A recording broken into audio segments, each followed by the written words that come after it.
Good afternoon, everyone. I'll call this meeting of the May 12th Community Resources and Tourism meeting to order. Call of the roll. It looks like all committee members are present except for Bob Bauer. Moving on to item 3, approval of the minutes.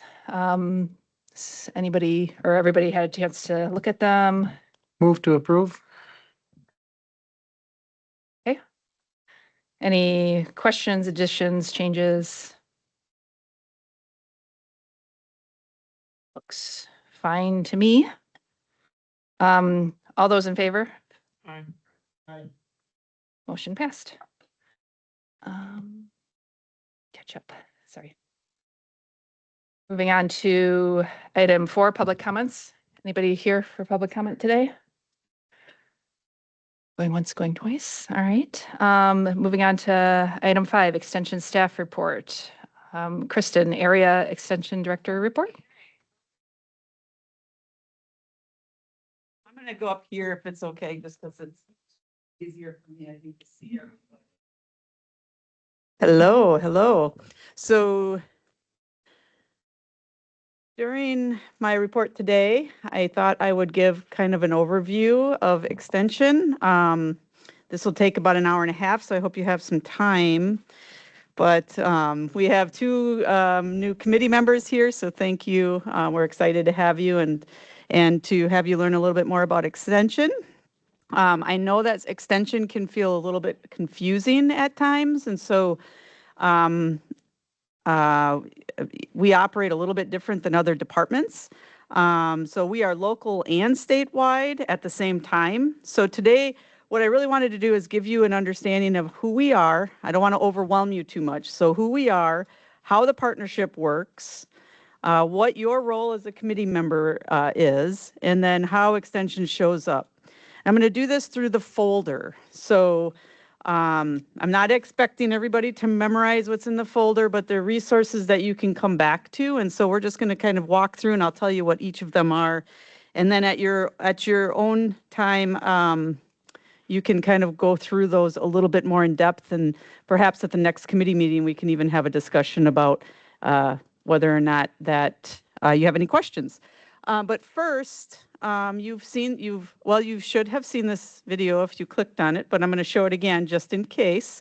But this was the first in a video series that we'll be doing monthly to just talk a little bit about who we are and about different parts of extension, because we are confusing. So this is the first one, and it's who we are. So I'm just going to show that.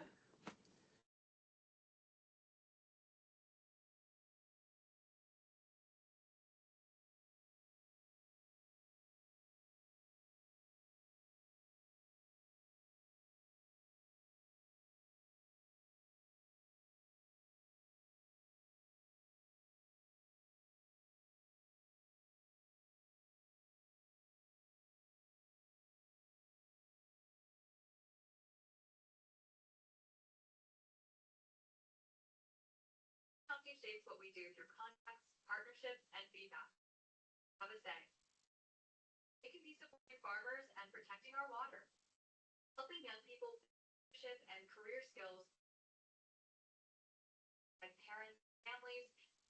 We're partnering with communities to strengthen local capacity and address housing and health needs. They don't do this work alone. Extension educators work across programs, across county lines, and alongside county departments, nonprofits, and local leaders. But we're not duplicating efforts, and we're making the most of the resources. This is a true partnership. The county provides local investment and helps set the direction based on community priorities. The university and state also invest financially while bringing out statewide network, research, training, and infrastructure that supports. This shared investment model allows our educators to apply their expertise and turn those resources into education and action that fits each community. So when you support extension, you have a say in what we do. You're not just supporting a program, you're investing in local professionals who are backed by UW-Madison and focused on the priorities that matter to your residents. Okay. So that's just a broad overview of extension. And then, It's a nice, ooh. So that's just a broad overview of extension. That's actually on a YouTube channel, so if you ever want to go back and watch that again, certainly can do that. So what I really want to focus on with that video, just a broad overview, is that one of the most important things to know is that one size does not fit all. The counties do have a say in what we do. So what's happening in one county might not be happening in another county.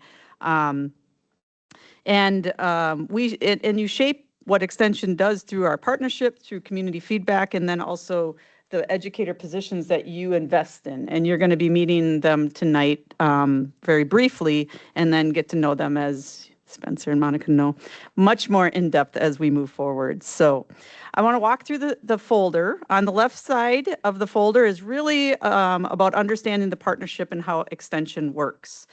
And for Spencer and Monica, you didn't see these materials last year, so this will be brand new for you. So that's at least that. So there's a welcome letter from me. It has my contact information on there. Please know that the phone number is call only.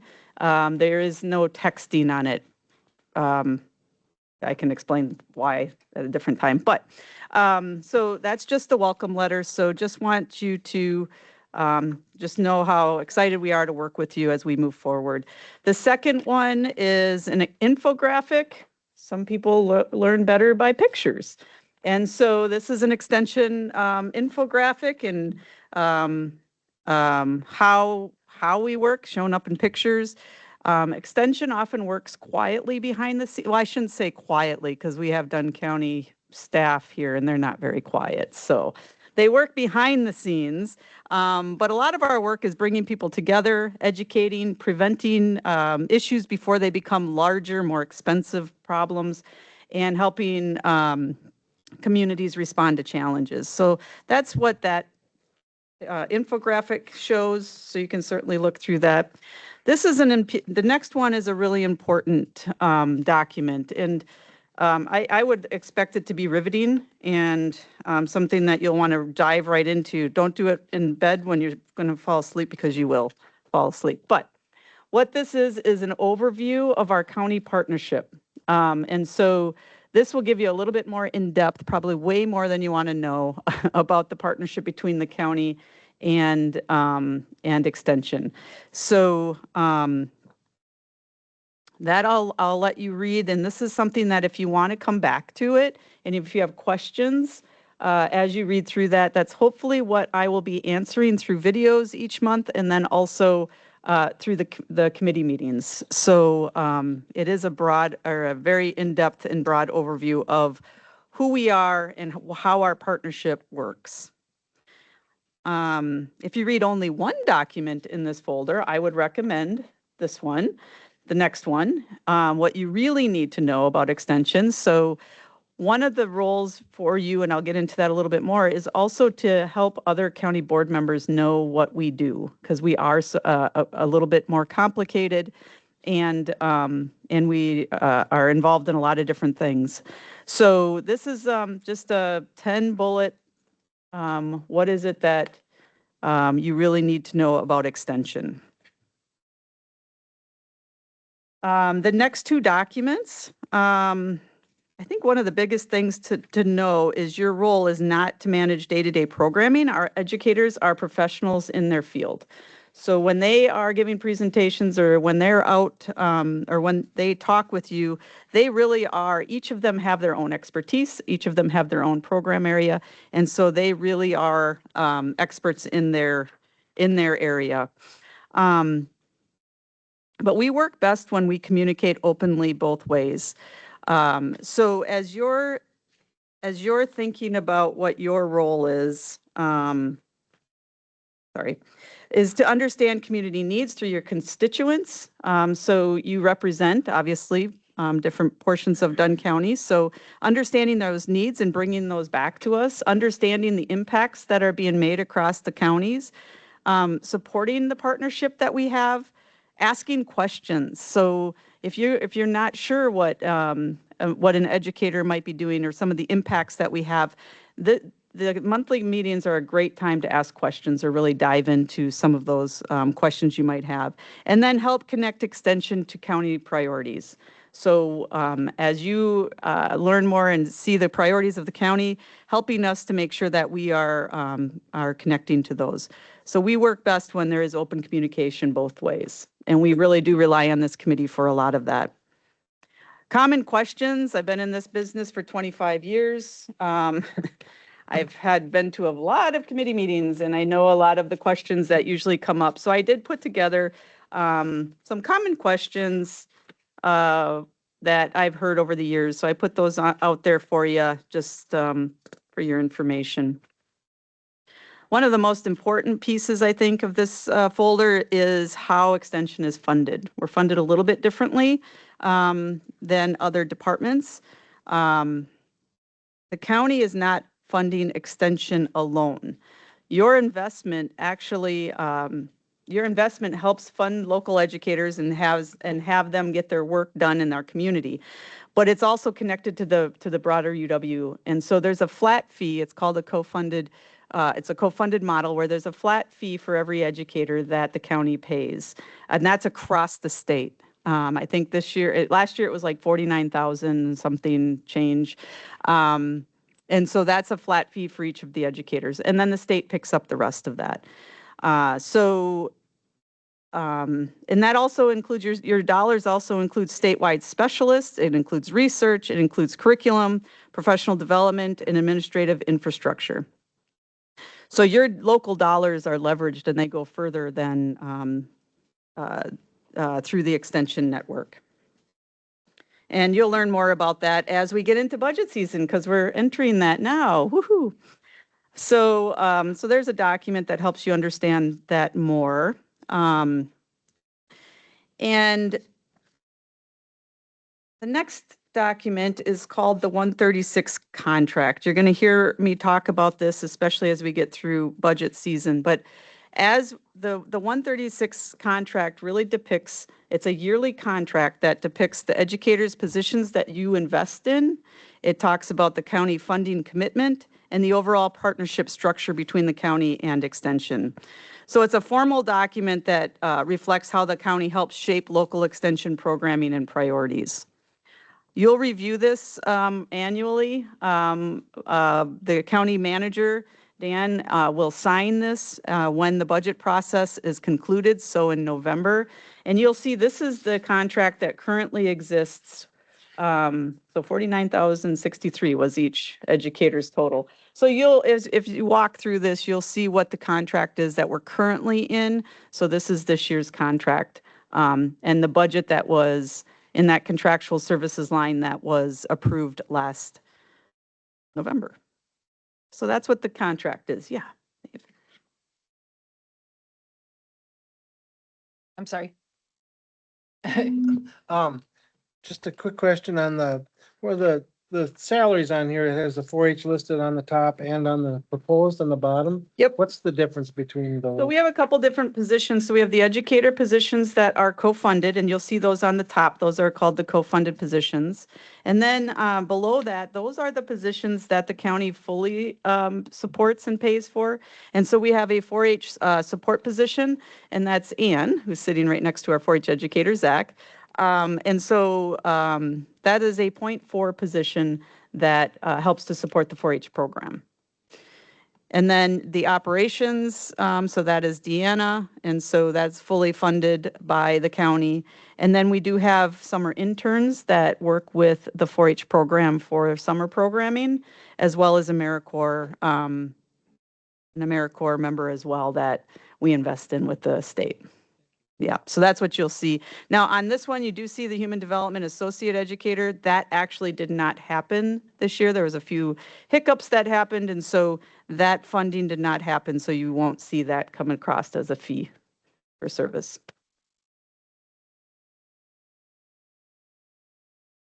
Great question, though, Dave. And please, if you have questions, stop me. I know there's a lot to cover tonight, so I don't want to take a lot of time. So we can dig into some of this a little bit later too. The next document actually was one that Monica asked for last year, and so I like to include this now. Thank you for that, because it also then shows some of the funding, the other funding that is leveraged in extension. So we're built on partnerships and leverage funding. Our biggest funder at the federal level is this federal Smith Lever dollars, and they are matched and expanded through state and county investments. So when you hear at the national level that the Smith Lever dollars are being passed or being looked at, those are directly extension dollars. Part of that is directly to extension. That's one of our biggest national funders. So I think one thing that's really important on this one is to show that counties are not funding these services and extension independently. So with every $1 of Smith Lever funding, we leverage $4.29 in state, county, and tribal funding. So extension is part of a much bigger, larger than just one office throughout the state or offices throughout the state. So that's more of who we are and our partnership on the left side. The right side is actually where the magic happens. So this is what we look like now. So this is your team that you see. This is the team that you invest in. Keeping in mind that my position as area director, so I do cover 3 counties, Chippewa, Dunn, and Eau Claire counties, and my position is completely funded by the state. And so there are no local dollars on me. You just get me for free. So I don't know if that's good or bad, but you know what you get for free, right? But so this is your team, and I'm going to have them do some introductions here in a minute on their program areas. I think the other, what else I want to highlight is the reports that we give to you throughout the year. So we have the monthly reports, quarterly dashboard, and an annual report. So these are really how we keep you informed of the work that we're doing on a yearly basis. And so you received your monthly report in the packet. And so you'll receive that each month. You'll receive a report. What that is the activities and outcomes that were happening over the last month. So each month you'll get a report and you'll see what was happening, what the educator was up to the month before, just because of the way things fall out. So it includes things like programming and outreach activities, partnerships and meetings, outcomes or impacts they're seeing, upcoming programs, and then a value added section. So the value added section is important because it really shows how else extension can show up in Dunn County. Because of your investment, you are receiving other services beyond just the educators. That could include statewide specialists and them coming and doing work here in the county. That could include regional educators, campus partnerships, or cross-county collaborations. And so you'll see that in the values added. We did add upcoming programs to this so that you're aware of, and we would encourage you to attend some upcoming programs. You'll get a chance to meet our educators in action and learn probably some really valuable insights. One of the newer documents that you'll start to see is what we're calling a dashboard report. And this piece is more quantitative. So the monthly report is qualitative. That's what tells our story and some of the outputs and outcomes that we're doing. But the dashboard report is going to come out quarterly, and it's going to show you some of those other numbers, such as how many coalition and partners and work group meetings was attended in that quarter with the staff here in Dunn County.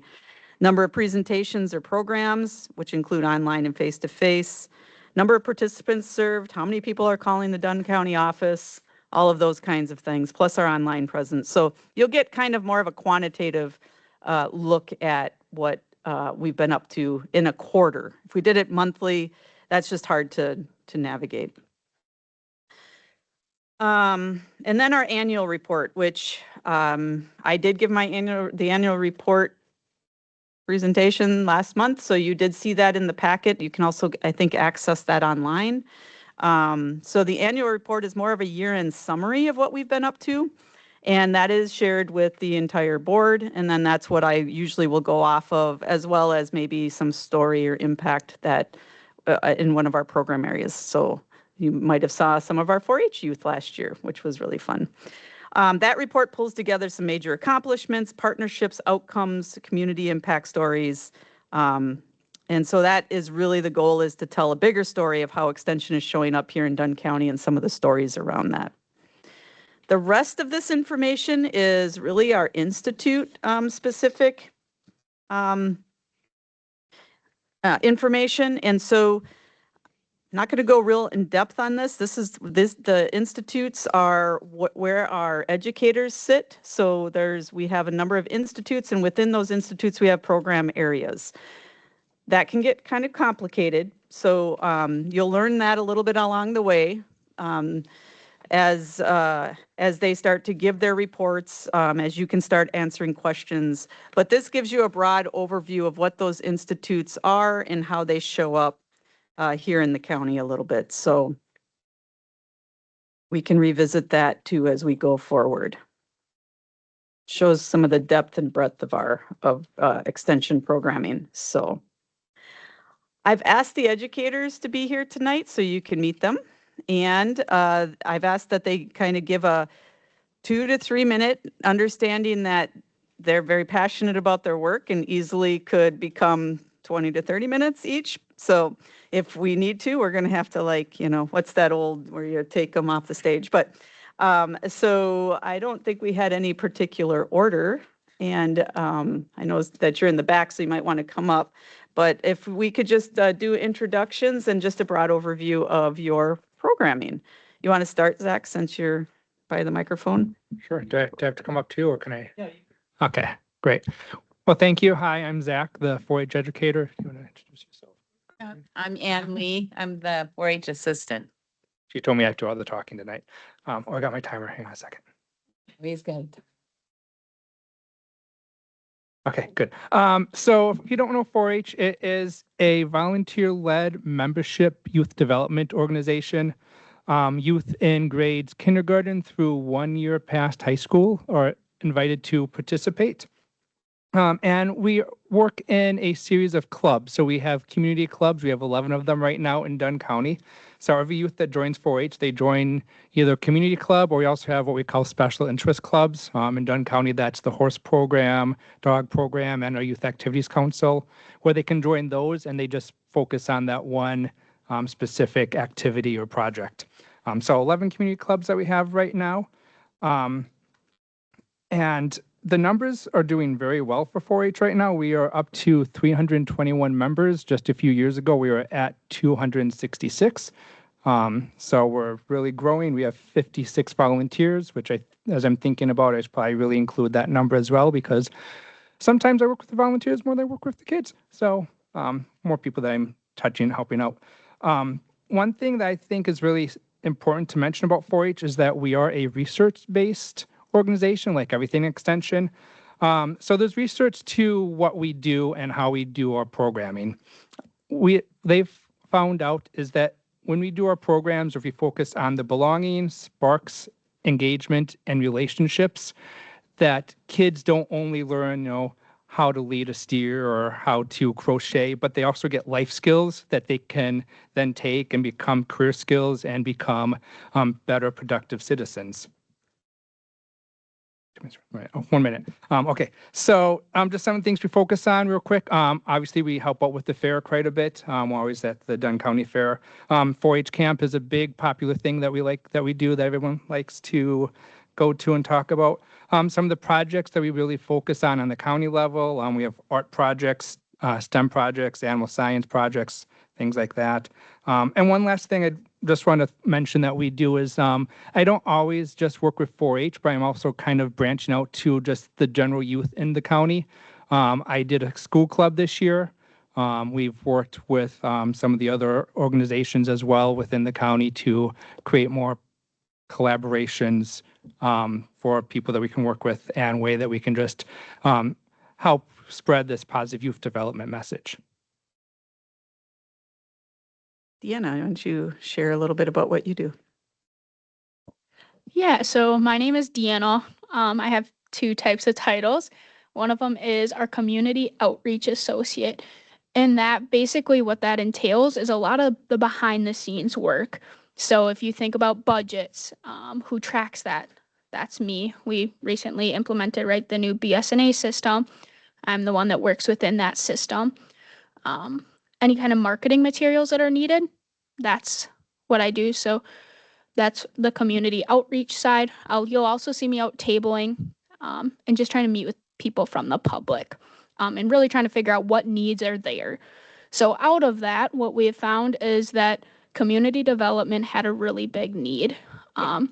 So 50% of my time I also spend doing community development associate educator. So I work really closely with Garrett.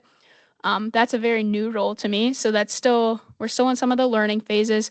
Currently, what that means is we're working on a partnership summit to address some of the silo areas that we see. So housing, childcare, food and nutrition, and transportation, and addressing those needs.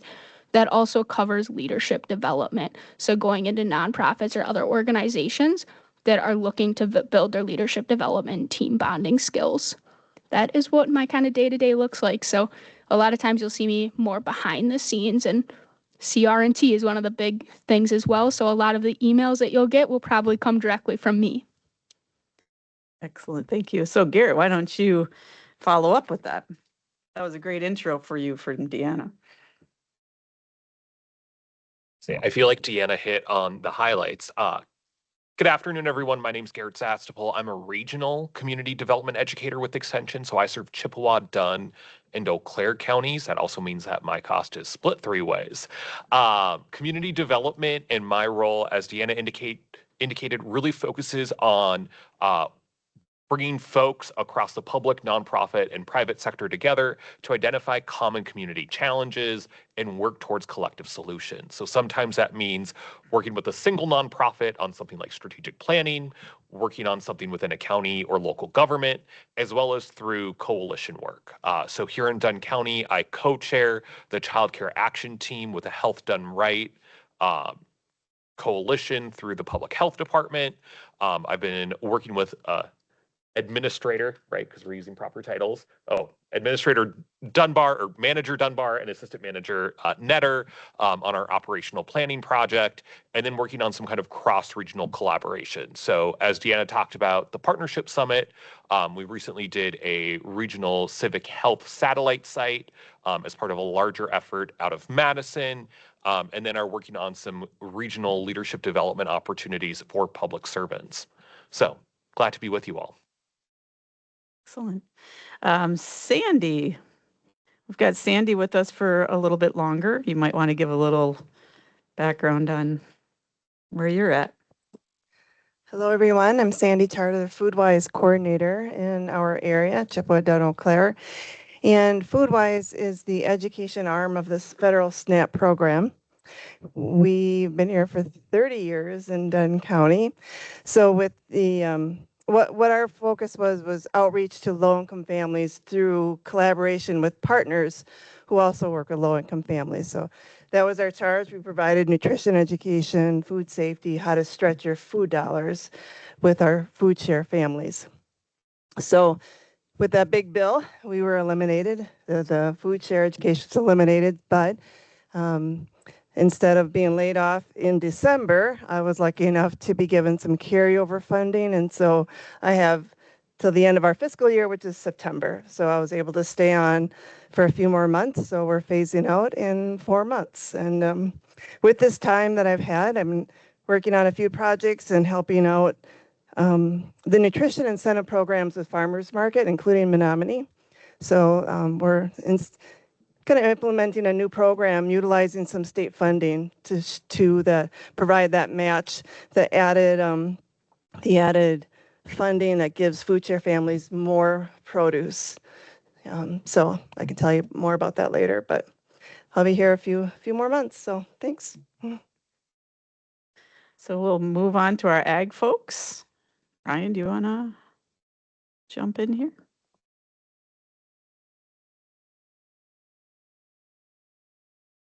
All right. I'm Ryan Sterry, Regional Livestock Educator. Again, one of the 3 county appointments, third of the cost, but hopefully worth it. But with that, a little bit of history. This previously had been a dairy-centric role. When I moved into it, it would have been around Thanksgiving of 2024. It was November of that year, I remember. The focus shifted from dairy to more of a livestock focus. So that means much more work with beef producers, starting to reintroduce extension to some of our sheep and goat producers, and taking that more direction with that. And so spent a lot of time last year getting to know new people, getting to know the new area, but as well as trying to get programming going again. So some of the workshops that we do, it's very production centric, but it's trying to improve animal health, trying to improve farmer profitability, trying to make them better businesses, more sustainable businesses. So it might be working with beef producers on improving their genetics, improving the marketability of their calves. We did a series with both sheep producers and beef producers, calving skills and lambing skills. So if you don't have that previous experience, how do you get that hands-on? I'm okay, this cow's having problems giving birth. What do I do? If you've never been in that situation before, it's a little scary. So we want to empower people so they feel like I'm equipped to do this. I can handle these situations and make them better business people for that. So if you have any questions on specific programs, feel free to ask me.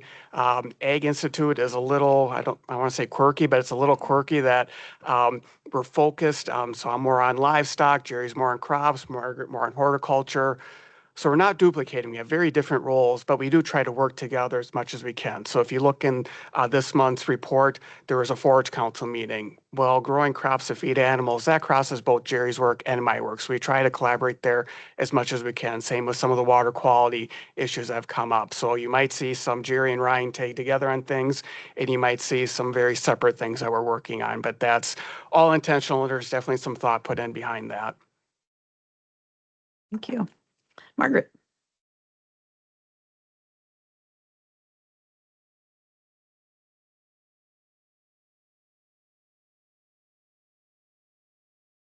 Good evening and welcome. I'm a senior horticulture educator. I have over 15 years of experience between both the work I've done in Iowa and now here in Wisconsin. And like Ryan and Garrett and Jerry, I'm regional, so I serve Chippewa, Dunn, and Eau Claire counties. In my role, I promote sustainable practices that help reduce environmental harm and also support healthier landscapes. And so as an example, in Dunn County here, we have created a teaching garden with native plants to demonstrate plantings that support pollinators, but also once they're established, will also lower water needs and reduce the need for fertilizer and pesticides, which in turn can help keep those things out of our waterways, for example. I also serve the community by responding to lawn, landscape, and garden questions. I do that quite a bit through the growing season. And that allows me to offer individualized support to the public that are reaching out for guidance on their horticulture questions. And I generally field about 400 public inquiries a year. And I also provide about usually over 50 different regional events that I attend or offer. Another area of focus of mine is teaching food gardening. It's a very popular topic in all three counties I serve. I do that through community gardens and programs on vegetable gardening and also container gardening, as a lot of people are looking to scale back. They don't have the space as they don't have homes, they have apartments. And also for folks who have limited mobility, container gardening is a good option. So in Dunn County, I work with the Human Services Department with a group of at-risk youth who are learning gardening skills, but also they can experience the wellness benefits of vegetable gardening, such as increased access to healthier foods. They can get some exercise, which can help release stress. It also can give them some focus recovery and also gives them a sense of accomplishment. And so we're doing that for a second year now. And lastly, I offer programming on health and wellness benefits of gardening. I tend to, in Dunn County, I've been focusing on older adults. That's a growing segment of our population in all three counties. And with older adults, gardening has been linked to improved hand strength, balance, nutrition, as well as self-esteem, plus helps with cognitive stimulation. So in Dunn County, I have taught adaptive gardening classes that teach strategies to address this growing need of many older adults who are looking to scale back, but want to keep gardening as their needs change, but want it to stay accessible and safer for them. So again, if you have any questions or if you have any program areas that you'd like me to delve into, I'd be happy to talk with you about that. Last but not least, Jerry Clark.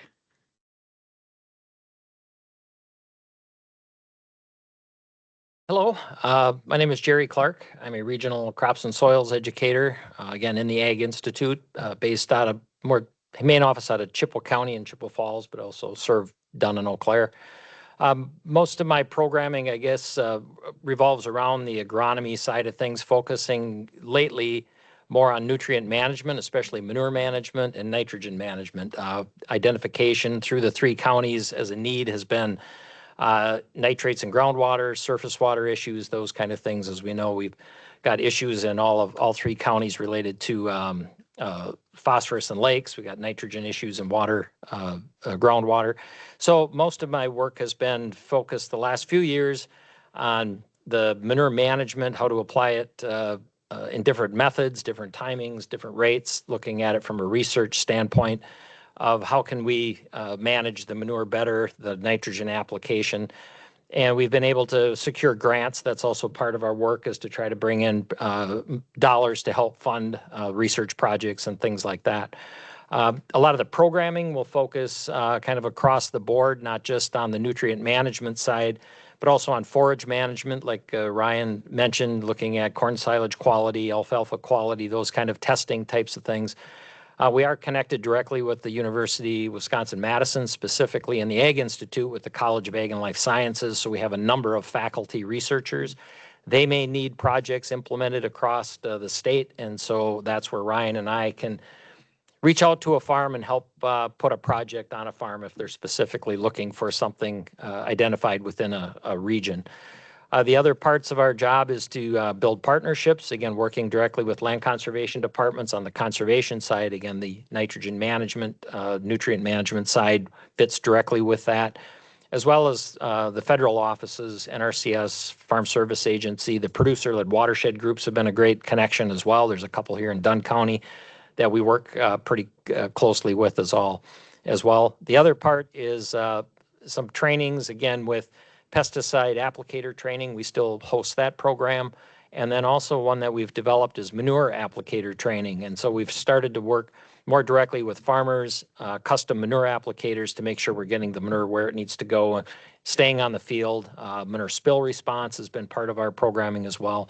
So you'll see a number of different types of programs kind of related to not just the agronomy side of it, but also the environmental protection side that we're trying to service as well to the agricultural community. And I'll just mention Ryan and I have a 25% research appointment within our positions. So we do have to do some of the research and get published and those kind of things, just the way our positions are arranged. So if you see the research side within your monthly report or in the annual report, so those are things that Ryan and I try to get out in the landscape of Dunn County specifically to generate local data, that it's not all coming out of Madison or one of the research stations. It's generated right here in western Wisconsin. So that's my spiel. Thank you. Yes, as you can imagine, they can continue on. It's an interesting thing. So Luisa Gerasimo is not here tonight. So she does cover human development and relationships. So that is working with families and resiliency and working with the conditions of the environment to help families thrive. She'll be here next month likely and can give you a little bit more in-depth about her work and what she does. So at the end of the day, Extension exists to help communities solve problems, to strengthen systems, and create opportunities before issues become larger and more expensive. So that work, again, looks different in every county because you help drive what we work on and what we do and what the local needs are. We really value this partnership with the county, and we want this committee to feel informed, connected, and comfortable. So please reach out to us, ask questions, and really be a part of our work. So I hope that wasn't too much, kind of drinking out of a fire hose. Sorry about that. But I think Spencer and Monica can attest that, like, you will get to know, you will start to understand more about what we do. I'm sure you had some knowledge and understanding of what we do, and now you'll get the breadth and depth of what we do through all of our programs. So not just tonight, but moving forward over the next 2 years, maybe longer. So thank you. Do you have any questions? Yeah, definitely. I got another segment I have to do. So, I have a question for one of the educators, for Garrett. There you are. I was wondering if you could say a few words about any involvement you might be having on the comprehensive plan revision that the PRND is working on.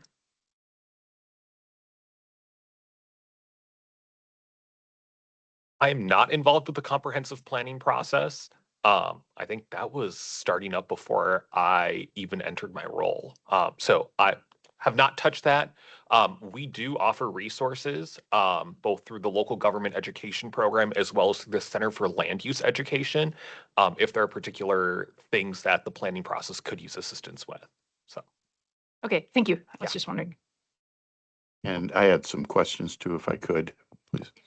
I was writing down a whole bunch of questions when everybody was talking, but it sounds almost as if this committee or whatever works across, like with Health and Human Services Department as well, with that department. Do you work together with them on some of the things like some of the outcomes, troubled youth and that kind of thing? Yep. You work with them? Definitely. Okay. And then also it seemed as if perhaps like the Fair Board, we have a committee for the fair. And I would assume because you're involved with 4-H, and do you also work with FFA groups in the school? I have not worked with FFA groups. I do a little bit of COFAX because I help with that fair, but we don't really do much with the FFA. No. Okay. Okay. And then on the livestock, Ryan, I was curious as to, it's been my experience over the years that we've lost an awful lot of small farmers over the years. And do you help with the smaller farmers to work with them a little bit to try to find some way that they can subsidize their operation to help them stay in business so that they aren't ate up by the way the economy has gone and the profitability that's gone down per animal over the years, you know? I mean, I farmed my whole life, and that was a problem for all of us. I'm sure Dave too at sometimes or another. My wife was a nurse. She had to bring in extra income for us to survive and stuff. And so I was just wondering if you work with smaller farmers as well as not just the large ones, but small ones as well to help them try to survive. Yeah, I would say Jerry and I both work with farms of all sizes. And so Kristen was here before me, so she can fill in some gaps. But I think part of the transitioning this position from more dairy focused to livestock focused, that issue was a big part of it, to broaden the audience. Right. That said, what I experience in livestock, there's many more farms doing that, many different sizes.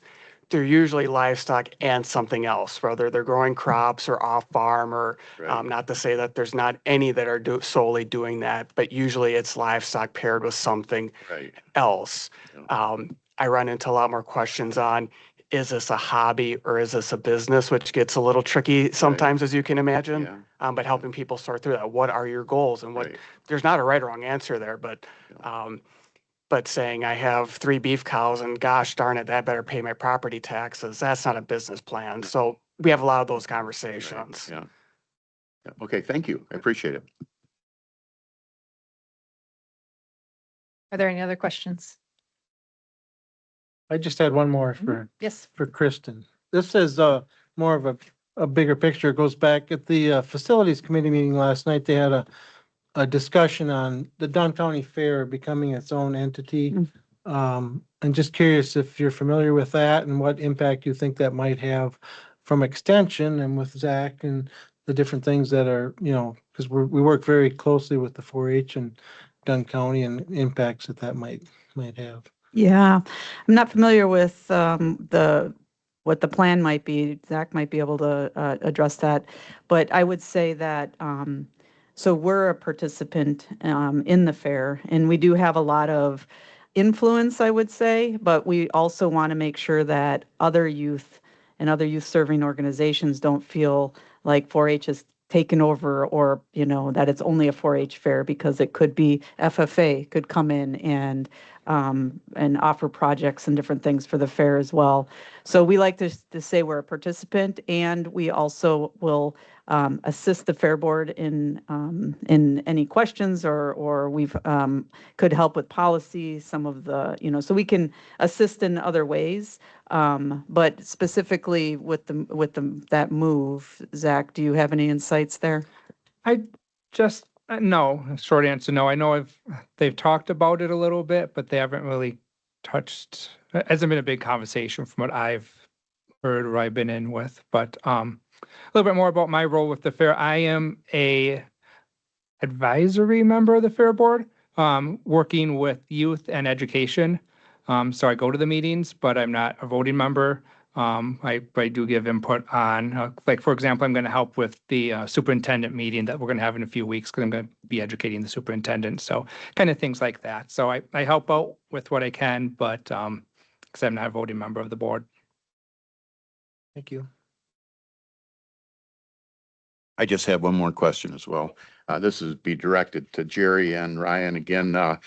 Jerry, you mentioned working with grants that you help or get grants for different projects. Do you work with organizations that need funding, and do you help write grants for them or help them write grants to obtain funding?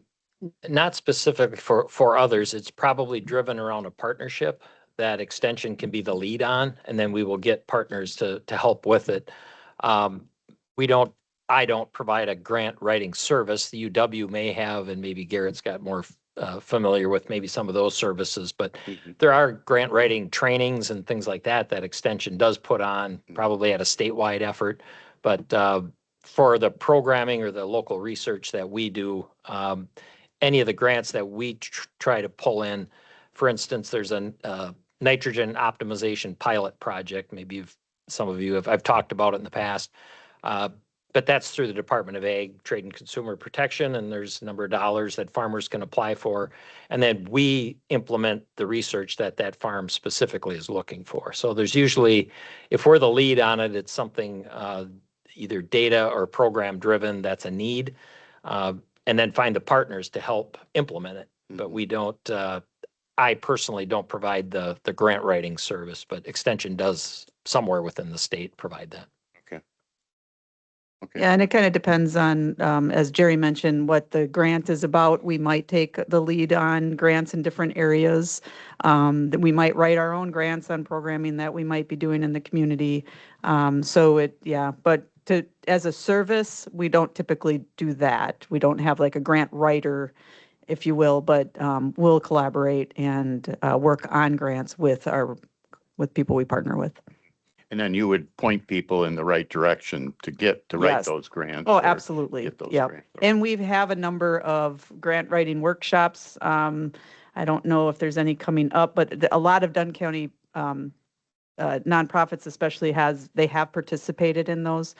So we do have some online trainings that we occasionally put on, but that's through the state and through typically Garrett's program area. Okay. Okay, thank you. Yeah. Thank you, guys. It sounds like you must be off the hook. Thank you. Before we move on, I see it looks like Bob is now on Teams. Bob, would you like to take over running the meeting, or otherwise I can continue to do it? Yes, Monica, would you continue? I apologize to the team for not being there today. I just still thought it was on the third Tuesday. I went through everything, but I didn't pay attention to the date, so it's my apologies. So yeah, you continue if you could, please. All right, I'll do that.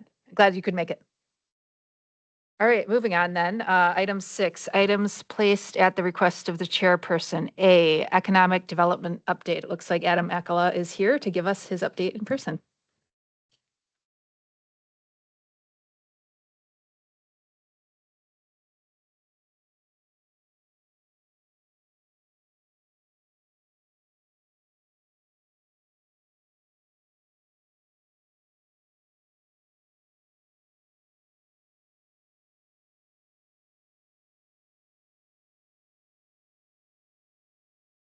All right, good afternoon, everybody. For David and Tim, I know that you two are new on this committee, so if there is anything through this presentation that you want to stop and ask questions about, feel free to interrupt me. I'm happy to answer any questions that you might have. Just as a quick reminder of who I am and kind of how my position is structured, my name is Adam Akala. I'm the Director of Economic Development for Dunn County. In a unique partnership that doesn't exist anywhere else in the state, the county goes one-to-one with funding with the city of Menominee to fund my position, where I'm hired by UW Stout. So UW Stout pitches in a benefits package, my space, my technology, and the infrastructure of Stout, funded through the city and the county to perform economic development work throughout the county. So in effect, I'm a Stout employee basically in benefits only, but I'm acting on behalf of the county and the city to do the economic development work with our 7 villages, 22 townships, and the city of Menominee. So the 4 areas that I focus in are in housing, business retention and expansion, business attraction, and housing. And startups and entrepreneurship, sorry. And so those are the 4 areas that I kind of hit in my report that I give monthly to my 2 economic development boards. And then whenever I'm able to make it to this committee as well. On the housing front, Supervisor Diane Morehouse and myself went over to Wausau in March to participate in a developer matchmaking event with the Wisconsin Housing and Economic Development Authority. WEDA is a state-sanctioned department with a gubernatorially appointed head that acts as a body that administers a series of revolving loan funds in affordable housing development. And so these were developers of affordable housing projects that WEDA had in their network. And so we went over to talk to them about our Development Friendly Municipalities program and connect with them as these programs change. So both of those things I'll chat about here as well. We're working on our Development Friendly Municipalities program as an initiative out of the County Housing Work Group. This is a direct hands-on technical assistance program for our smaller municipalities. Right now, we're working specifically with the village of Wheeler to align their zoning code with their ordinances and ensure that it's all in alignment with their housing vision, because they would like to see some growth in the housing space, but they just need to kind of get their ducks in a row with their ordinances and zoning code to be able to support that. We've also been in conversation with the town of Menominee, the town of Hay River, and Boyceville, the village of Boyceville, as well as some of the work that I've been doing in the villages of Colfax and Elk Mound. And one of the exciting developments out of Elk Mound is that the congressionally designated spending request that we submitted to Senator Baldwin's office is moving through the congressionally designated spending process right now in Washington, D.C. And so should that pan out, we're looking for in the ballpark of $2.478 million to construct a 100,000 gallon holding tank for the village of Elk Mound that would allow them to have redundancy in their water system, loop the system so that the school wouldn't have to go offline if there was a major water problem, and expand the housing development of Settlers Ridge that lies on the southeast side of the village that's been stalled primarily due to water capacity issues. So those are the types of things in the housing space that I'm working on with our smaller municipalities throughout Dunn County to really kind of get the housing that we need going here. I've also been tracking some of the legislative changes that have been going on in Wisconsin over the last month or so. So these 5 acts all have to do with housing. The Wisconsin Act 78 is a modification to the business development tax credit, which allows employers to contribute to community revolving loan funds that support housing or childcare. Wisconsin Act 235 allows for residential tax increment districts. These are for single and duplex owner occupied homes. They are outside of the 12% TID cap that communities are subject to and would be in an additional 2% cap. Wisconsin Act 236 modifies the low income housing tax credit with some specific rural carve-outs. This is a pretty complex program, and so we haven't seen it utilized a ton here. It typically involves developers that specialize in LIHTC projects coming in to kind of lend that expertise to the community. And those are some of the developers that we networked with at that development front, or at the developer matchmaking event in March. Wisconsin Act 237 is the WIDA fix bill. So that fixes those revolving loan fund programs that I mentioned that WIDA administers. They had $525 million allocated to these programs back about 2 years ago, and just north of 25 million has gone out the door. So we've still got $500 million sitting in these funds that is unusable because of some of the restrictions that were passed. And so this bill seeks to fix some of those. It divides the state up into geographic regions. It lowers thresholds for certain projects for the program vacancy to vitality. In the past, to convert a vacant retail or underutilized space, you needed to have at least 16 units. Even looking at the city of Menominee, that's not a feasible project, much less for the village of Colfax or the village of Wheeler. That threshold has been reduced down to 4 units. And so if there's a vacant, underutilized storefront space, we can convert that to housing and leverage these programs. It also allows us to stack them with tax increment financing and historic tax credits. And then finally, Act 238 fixes our historic tax credit program. In the past, it used to be that you needed to qualify for both the federal program and the state program to move the historic tax credits forward. This decouples the Wisconsin program from the federal program, allowing smaller projects to move through this historic tax credit process. So 5 different bills that are affecting housing that should see some positive change here in the next year. Any of those, I have no idea where the school district is at with the Downsville School, but is that something that would potentially line up for that if they converted it to housing down the road or something like it for one of these programs? Yes, so that I would look at for the vacancy to vitality program specifically, and potentially the infrastructure access loan. The unincorporated area of Downsville is a little bit of a unique animal where it doesn't have the ability to do tax increment financing and create a tax increment district. And so it isn't subject to a lot of the restrictions that were holding back some of these programs in the past, but it would allow us to not have to cram 16 units of housing into that to access the vacancy to vitality program. Other questions?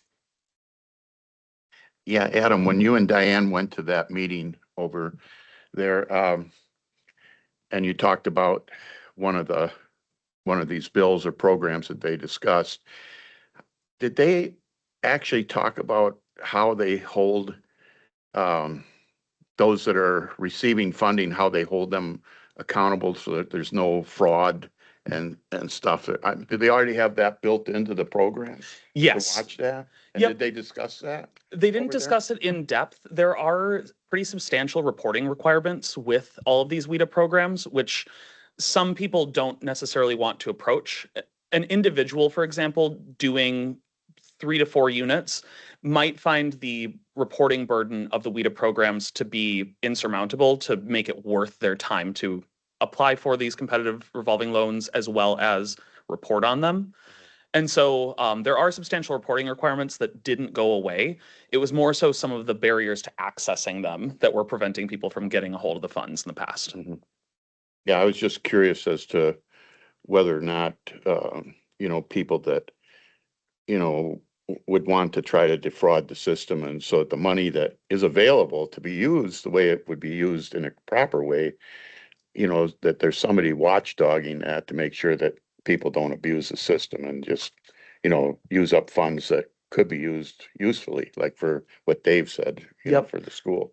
Yeah, and these funds they were allocated by the legislature and now they're overseen by the executive branch. And so the administration will change in the fall, but whoever the governor will oversee WIDA that administers the funds, but the legislature still has the control over the program parameters. Thank you, Adam. Yeah. Any other questions? Okay. I just wanted to say, I think you're doing outstanding work. I know I've given you a hard time about things in the past, but you are doing outstanding work, and I appreciate it. Thank So, you. Appreciate that.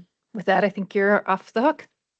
Yeah? You don't want me Wait, to continue? Oh, no, I'm sorry. Please Oh. continue. I I would On- love to hear about your other work in the other 3 areas.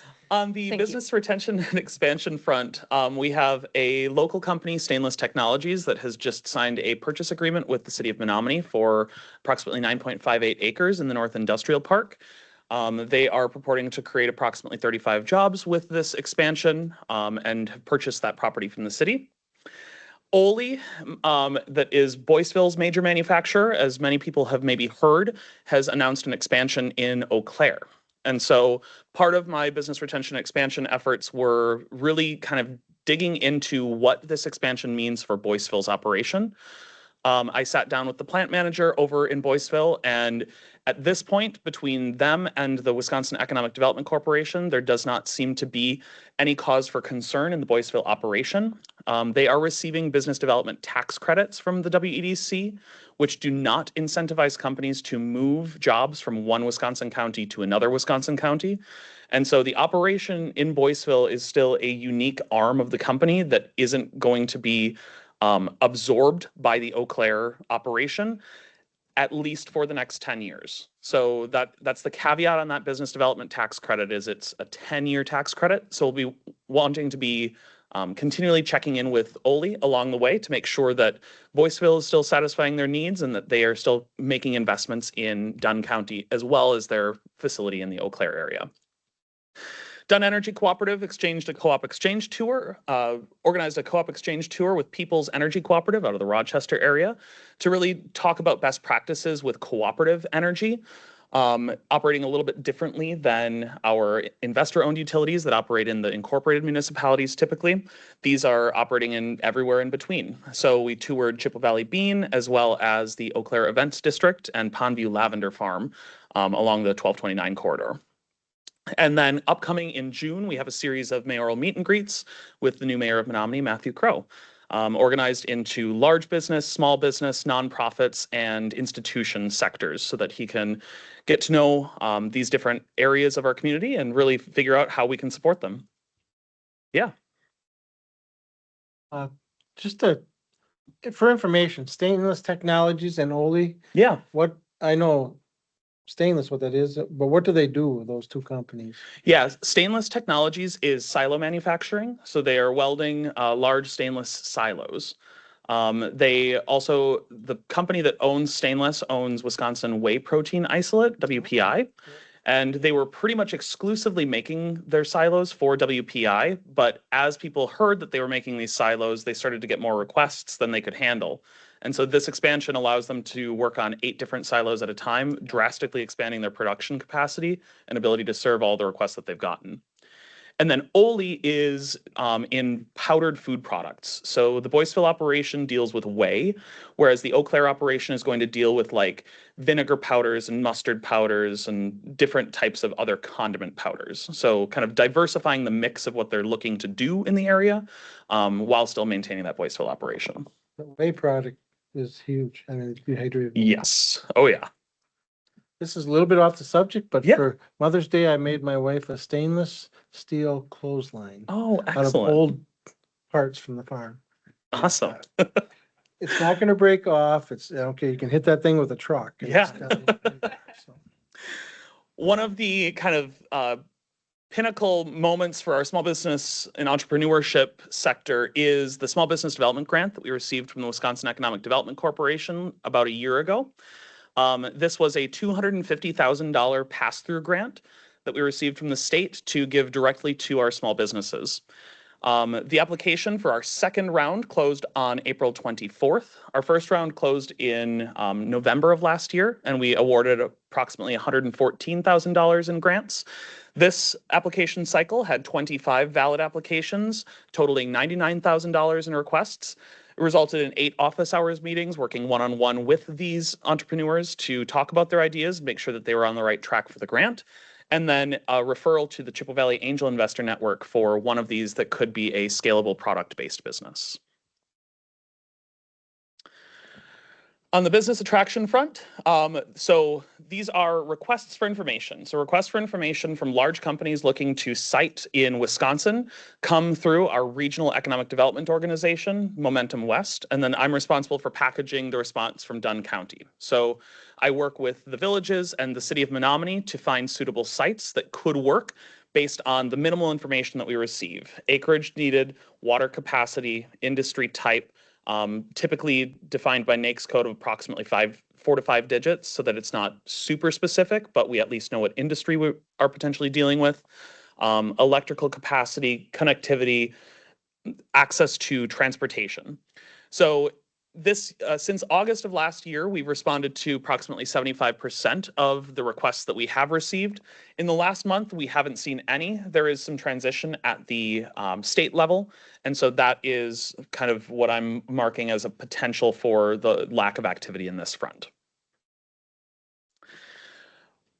I don't want to go through this because we're running short on time, but we do have a new database that the state is offering called LOIS, Location One Information Systems. This allows us to put our properties in Dunn County on a map that drills down to the county level on our website, dunneconomicdevelopment.com. On the Momentum West site, it gives them the 10-county region that Momentum West covers, which includes all of our sites. The state also gets their own version of it, which shows all sites in the state. And then we're part of that national database of LOIS. And so it gives us national exposure all the way drilled down to the county level so that we can make sure that we're positioning our properties appropriately for the types of development that we would like to court. On the other front, I was one of the panelists on the tourism luncheon with Explore Menominee. I participated in a legislative speed dating event with my counterpart over in Chippewa County to talk about how his economic development organization is engaging with legislators in district here. Working on the Downsville Elementary School project with the school district.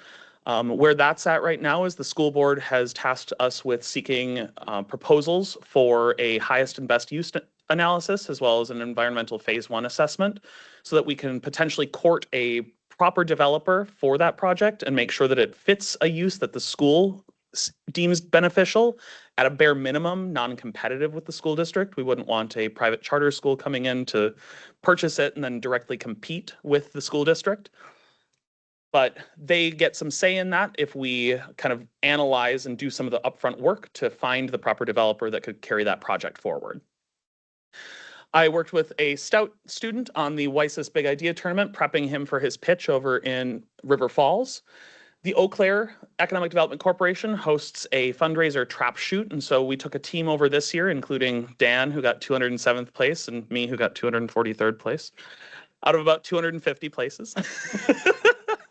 Both as a networking with folks from around our region, as well as to show what a fundraiser from an economic development organization looks like so that we can replicate something like this here in Dunn County so that we can sustain our organization beyond just the county and city funding for my position.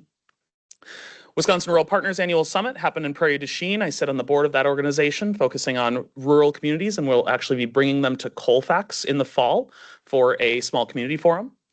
I was a judge at the WISIS Quick Pitch competition last week and have been working with the Blue Zones Initiative, which is really analyzing community health in our area and the health infrastructure that we have. And upcoming, I just wanted to highlight mainly the bottom event, our Dunn County Economic Development 101. This is a new program that we still haven't officially announced, so you're getting a preview of it.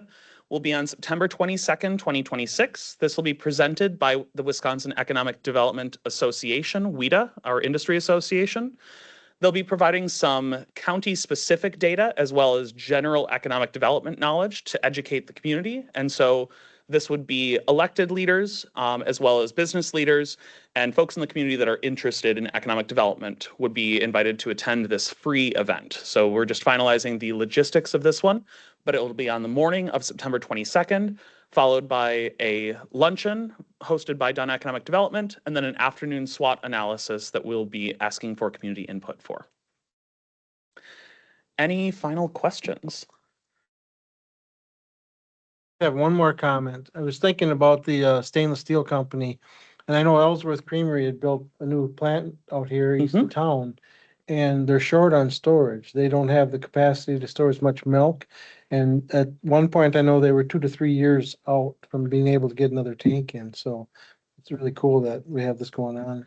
And Grassland Dairy in Colfax has also mentioned a similar problem as far as not being able to. Greenland or Greenland, yeah. Or I think it's Grassland. Grassland, In but the old something creamery okay, on the east side of town there. in Colfax, really? I didn't. Yeah.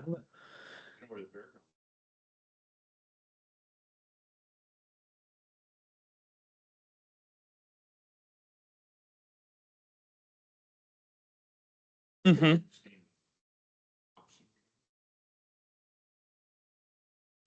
Soups. They're taking soups and separating out the solids and separating out the particulate in it as well. So, yeah. Excellent. Any other Thank you. questions? No. All right. Thank you very much. Moving on. Sorry. Wake up, please. There we go. All right, next, 6B, Dunn County Communications. That is Jenna? Yeah, perfect. Come on up.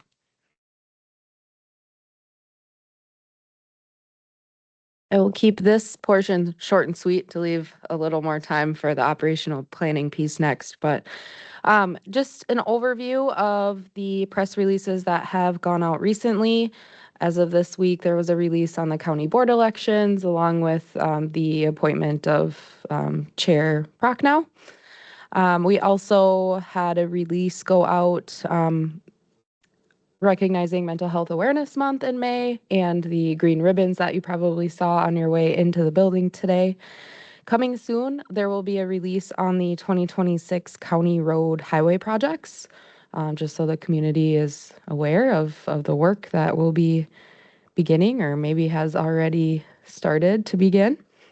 And then also just kind of an update operationally as it relates to communications. Our digital media and communications specialist, Krista Vind, she really is responsible for the majority of social media posts and any other kind of internal communications that we put together here at the county. And she has recently worked to identify kind of a go-to person with each department to hopefully foster some more relevant and ongoing communications, some more timely communications. I think we all get kind of caught up in our day-to-day work and forget that, oh, this might be actually a really great thing for the community to hear about. And so just wanted to give that update. She's been meeting with departments on a regular basis, and hopefully that will generate some more communications as a result of that. Any questions about communications? Yes. My wife and I were driving into Menominee the other day. We noticed all the green ribbons. And so we had no idea what it meant or what it was for. But my wife, she likes to Google that stuff up, so she found out on the internet. But who put those ribbons up, and who's responsible for doing that kind of work, or what organization? The Human Services Human Department. Services. Yep, yep. Specifically behavioral health unit does a lot of work with mental health awareness. And Yes. then did they put that out in the papers then or whatever, so that people actually know what it is or what it's for?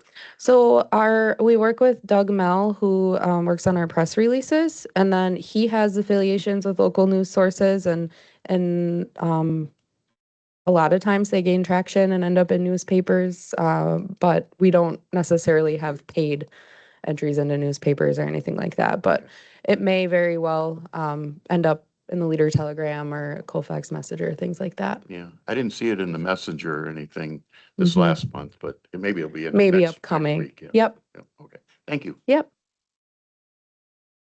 Sounds like the green ribbons worked. It got somebody asking questions and Googling and, so that's like, yeah.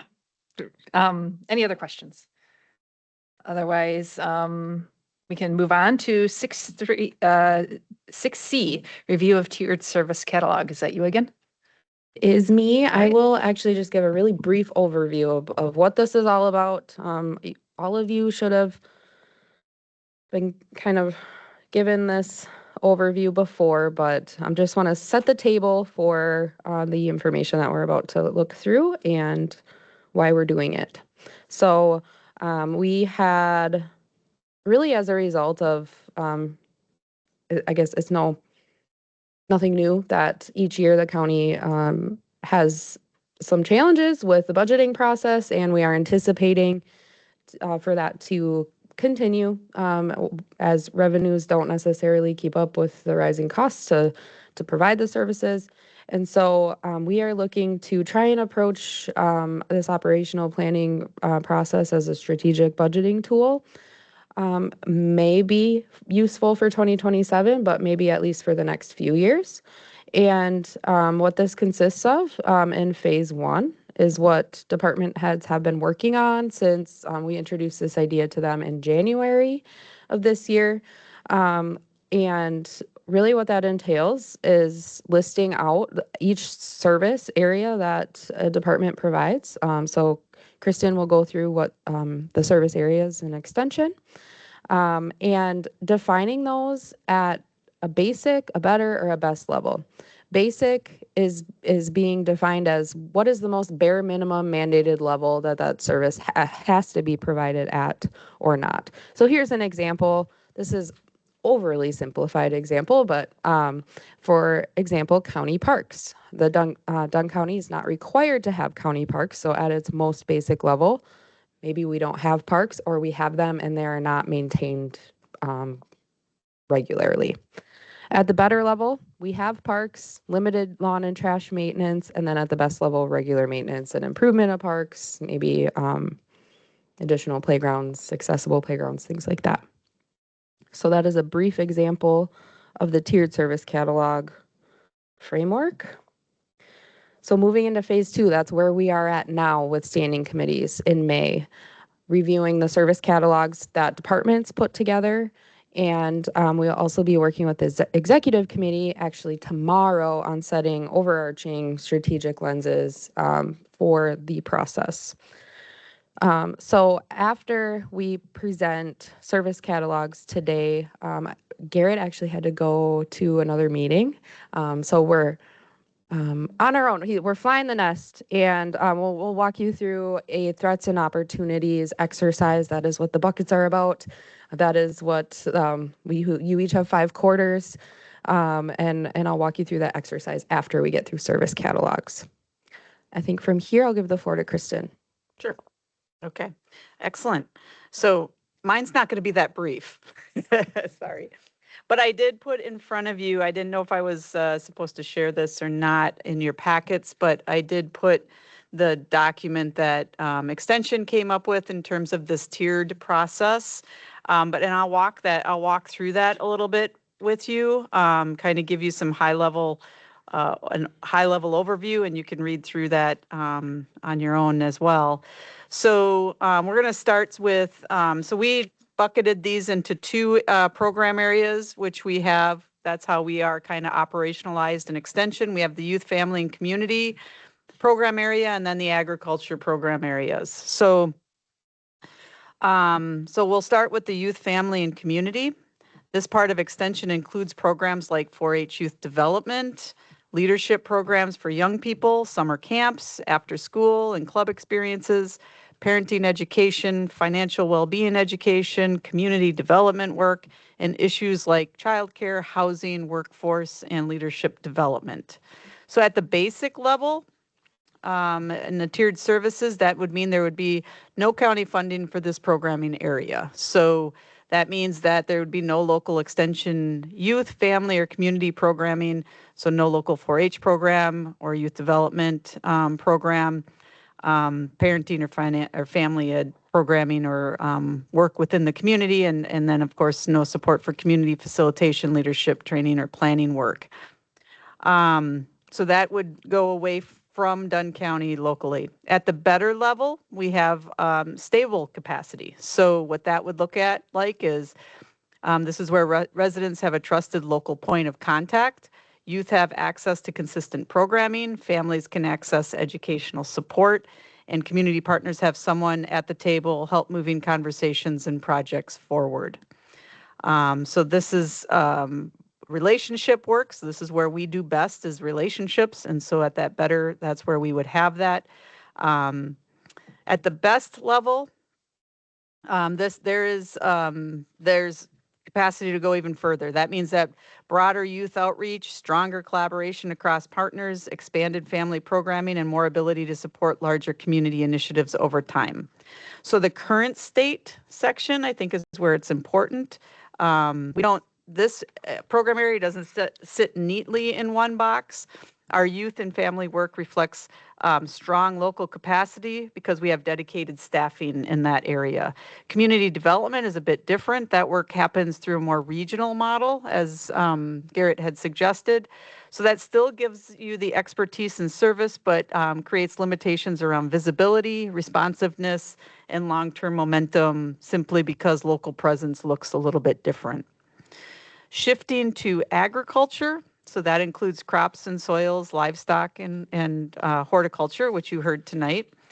At the basic level, again, there would be no funding for those programs.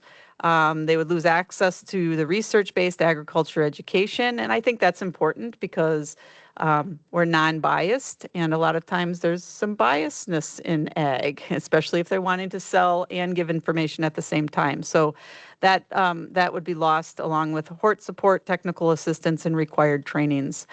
So questions about livestock, crops, soils, plant diagnostics, gardening would no longer have dedicated local extension resources.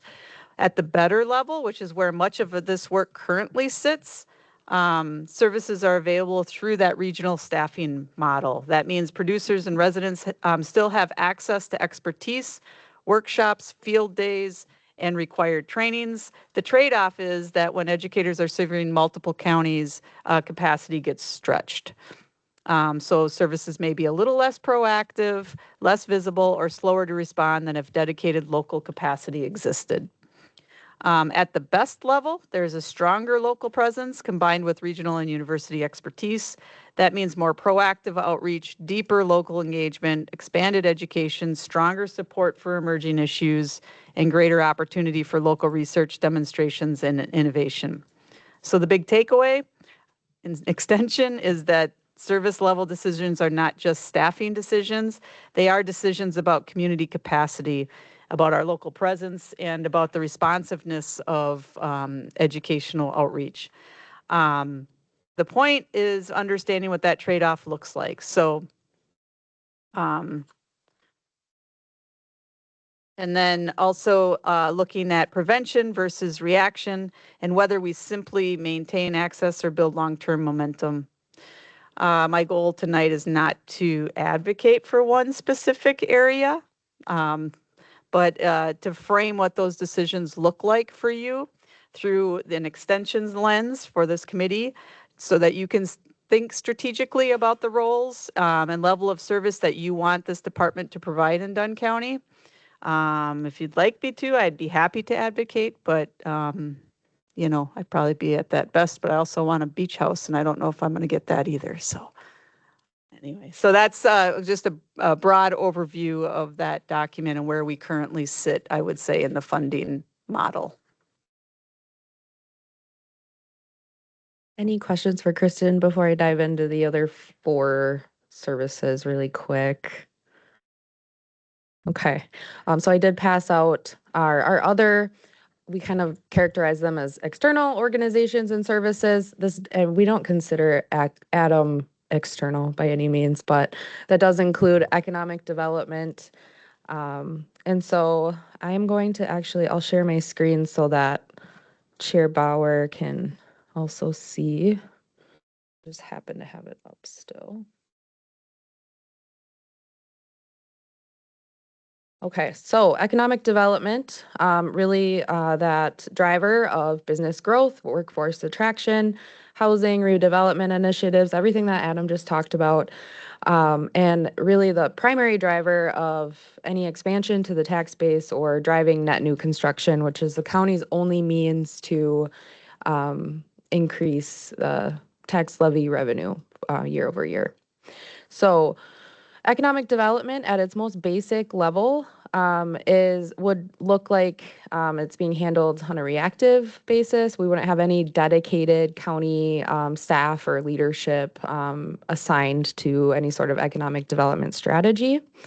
Of course, the impact to that would look like limited ability to pursue those opportunities and would have a limited amount of economic development happening year over year. We consider ourselves at the better level because we have that relationship with the city and with Stout and having Adam Akala providing that service and coordinating across all of those different organizations. So we're really fortunate. And this obviously establishes a more coordinated approach and leverages shared resources. At its best level, right? I mean, if we could have the beach house, it would be a completely dedicated county employee, or even some counties have entire departments dedicated to economic development, but really running at that and having at least one dedicated person to that. So that would be probably what that looks like at the aspirational level.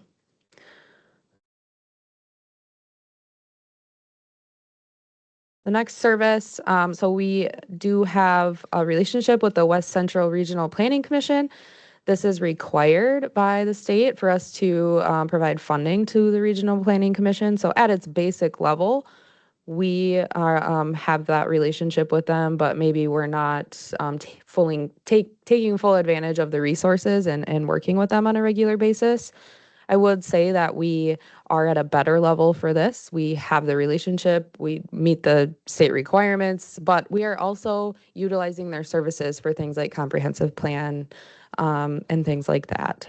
Best level would be probably, could look like an even more dedicated staff member to this service and ongoing communication. I'm flying through these, so please stop me if you have any questions. Dunn County Housing Authority. So this is a not-for-profit government entity that's created by the County of Dunn. It was we're allowed to do it under state law, but we don't have to do it because the county does have a resolution saying that we have a housing authority. This is a service that we provide, so we're already at the better level. Technically, if the county had adopted a resolution to liquidate the housing authority, that is something that they could look at pursuing. The impact to that would be not having a local access point for any housing assistance administration, and there would not be any sort of like centralized voucher administration within the county. So that would be the impact to the public. At its best level, again, just more hands-on and more dedicated time and coordination to those efforts.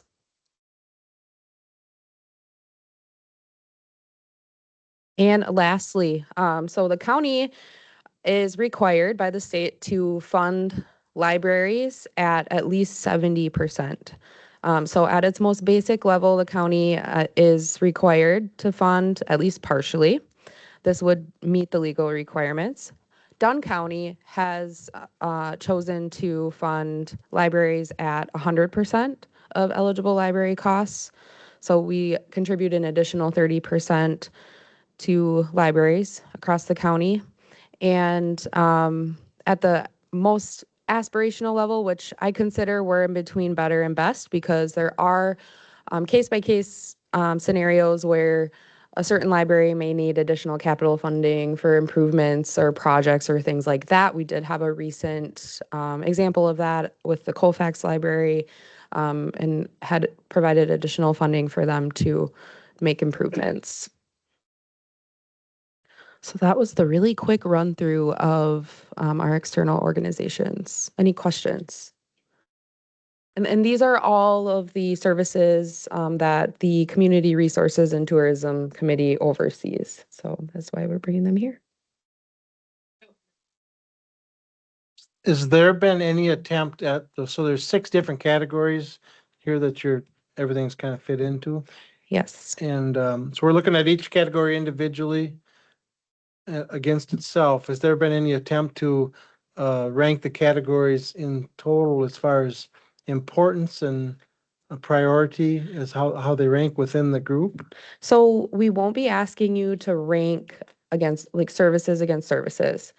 The next phase of this, and that's what the buckets are about, and I can get into that, identify a number of challenges and threats as it relates to these services. And so I'll just start going through those if that is okay with everyone, unless there's questions. Okay. And these are all over there on the tables, but I will run through and share my screen so that the folks online can see as well.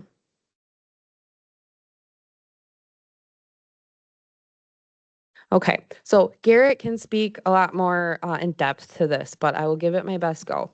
He had pulled a number of publications and annual reports and articles from the Wisconsin Counties Association, you name it, to generate a series of challenges and opportunities that community services relating to community resources and tourism are likely to face, or opportunities that are likely to exist. So this is the set of opportunities and threats that were identified. We also have extra paper and buckets if you feel like this doesn't cover everything, or if you as a committee decide this doesn't apply to us, we want to remove it. So I will go through these quickly. Aging population and increasing isolation. So a quick stat, 16.9% of the population is 65 or older, and 30.2% of those seniors live alone.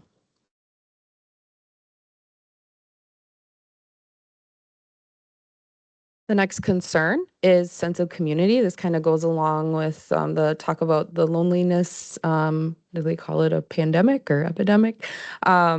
So growing pressures, putting constraints on service access, and also increasing isolation, which weakens community ties over time.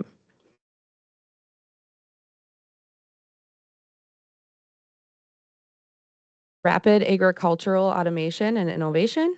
So this would relate to dairy farms that are becoming larger, fewer, and more automated. Smaller dairy farms have transitioned toward beef and other livestock. And there is also a significant trend towards sustainable technology, with 30% of farms now using no-till practices and 26% using reduced tillage. That is one that I would definitely tag some of the experts in the room on if that is needing any amendments.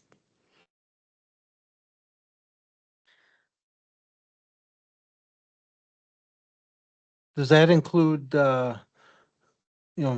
getting back to the gardening and the Whole Foods and people, there's a lot more, I think there's a tremendous market potential for farmers markets and does that include in this as well? That some of that stuff that the potential growth in agriculture for fresh foods and on farm, locally produced milk and cheese and things like that?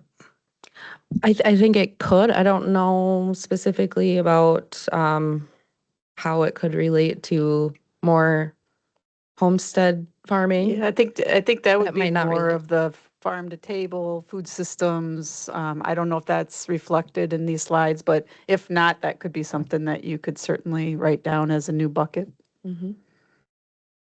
So we can make note of that. Don't forget that one.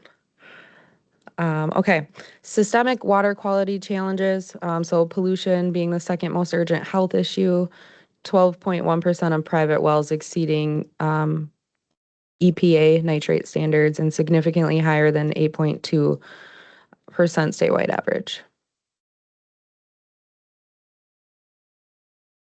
I was a member of the DACAP working group that looked at nitrogen and water quality issues a couple, 3 years ago. It was during COVID, and so a lot of our meetings were done by Zoom, which was tough. But and so DACAP, the DNR has come out with some new standard things, relating to this, and so there are some interesting things about Dunn County and our nitrate challenges that we have that are not common everywhere. Thank you. Further confirming this as a challenge in the community for sure.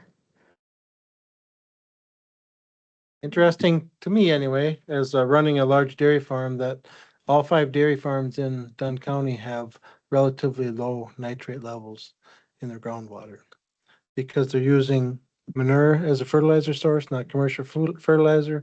They're also heavily based in alfalfa forage, which isn't a nitrogen crop. So it's just interesting to me that of the 5 CAFOs or our nitrate levels are all relatively low on the farms. Thank you. Okay, so with warmer winters, wetter summers impacting crop yields, and then also having an impact to any winter tourism and ability to get outside and enjoy nature during the winter.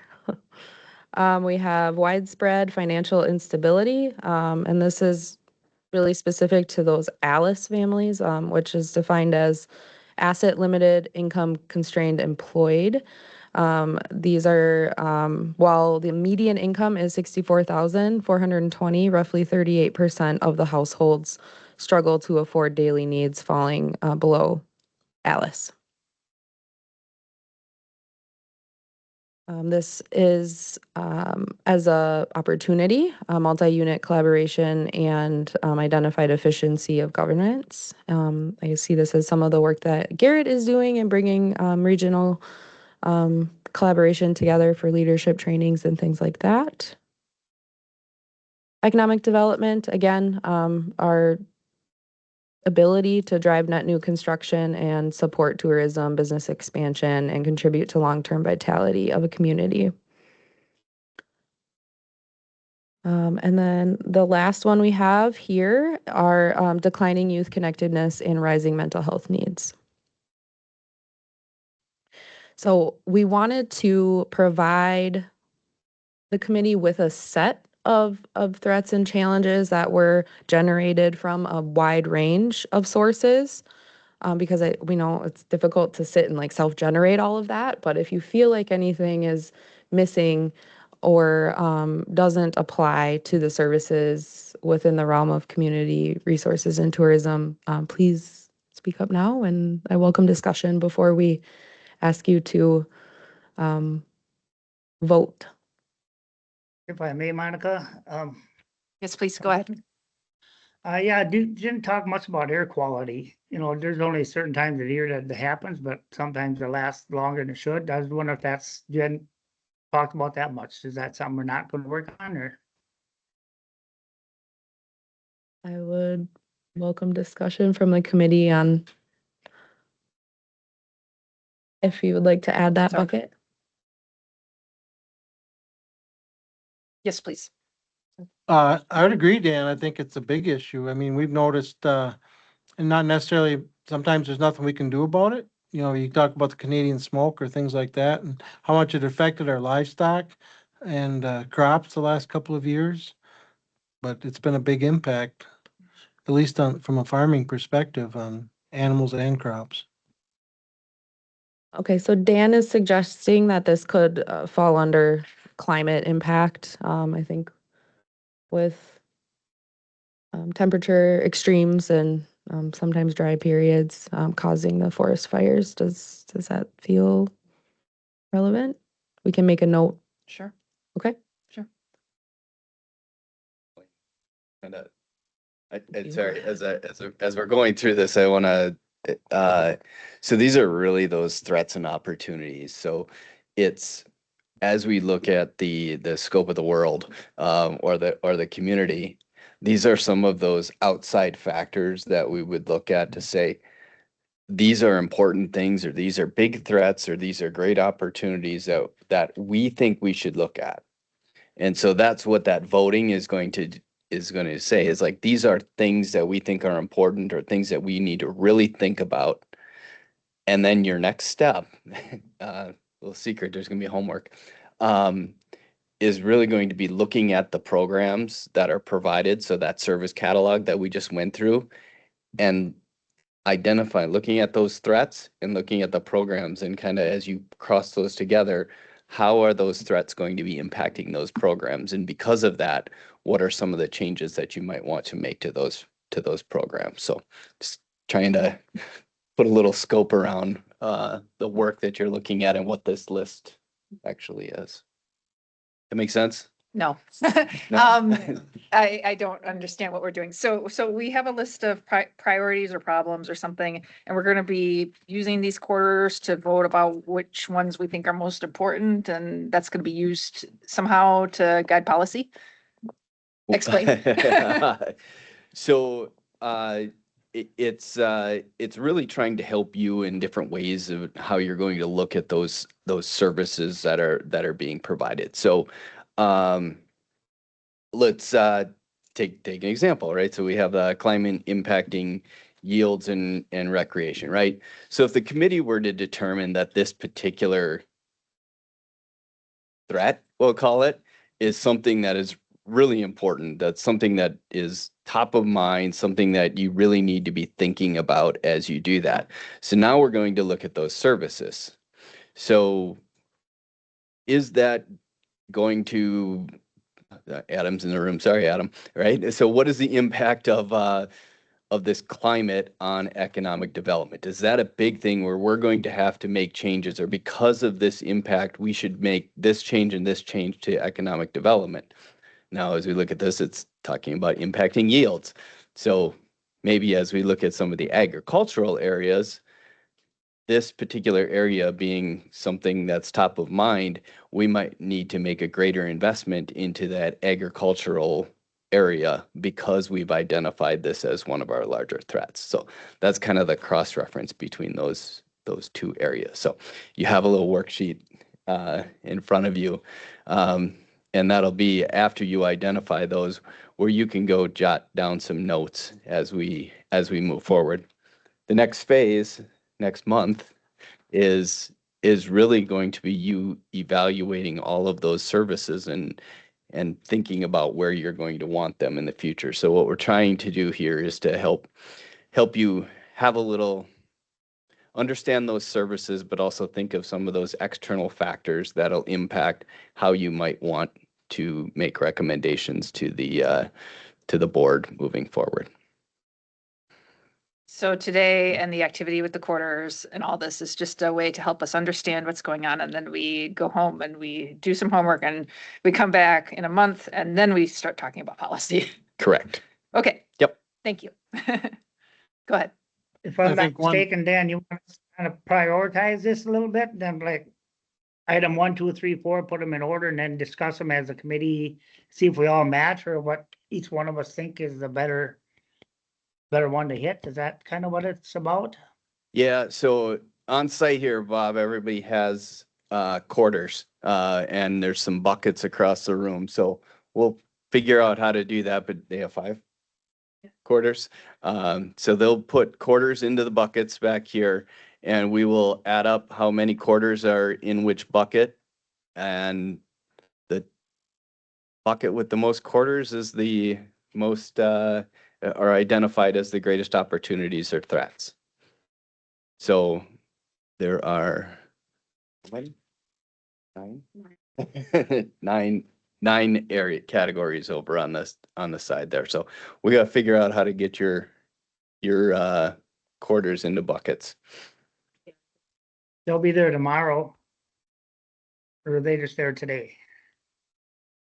Well, we'll need to know who has the most today so that everybody knows what the takeaway is for the meeting. For Dan, I would just take a picture of it, send it to him and say, hey, prioritize your 5 of them and. Yep. That Yep. would- Yep, I will send. The one thing that I would like to add is that I think that it's real important that we think about what ones of these, the different 9 different areas are actually impacted by funding and where there's value for extra funding or not, I mean, because I don't think they're all affected the same by funding levels. Different ones are different, and so I don't think it's as simple as just prioritizing them, because I think there's a lot more to it than that, but. Yeah. I got 7 on my paper here. So there's 6 services that we went through. Yes, and then there are 9 trends that we will be asking you to identify as top priorities. Either they're opportunities or threats to the services that the CRNT committee oversees. And then from there, we are asking you to kind of weigh those top 2 threats against each service area, the level that's provided at now, and if there is a need to prioritize increasing that service to meet that top challenge or opportunity, or if there is an area of reduction that the committee would consider. This is intended to kind of really, like you said, stimulate thought coming into next month. So you can take this home with you. You don't have to complete it here. I'm not going to check it or anything. You don't have to turn it in, but bring it back with you next month to be ready to discuss prioritization and putting together a list of recommendations for the executive committee.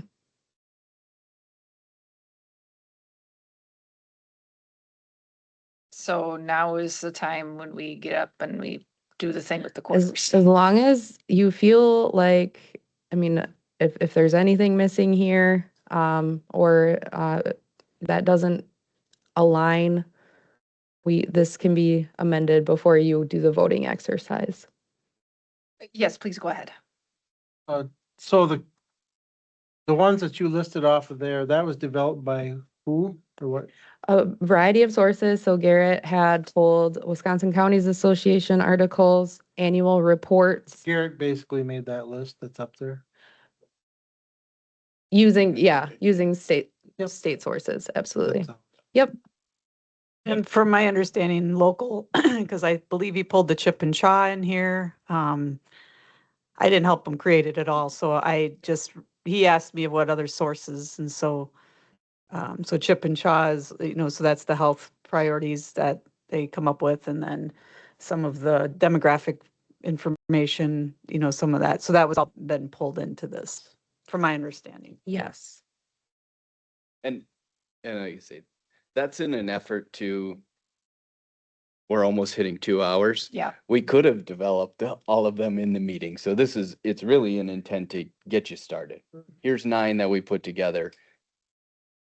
Add, remove, change, however you feel is important as you see those opportunities and threats in the real world. So don't take those as like, this is what you have to do.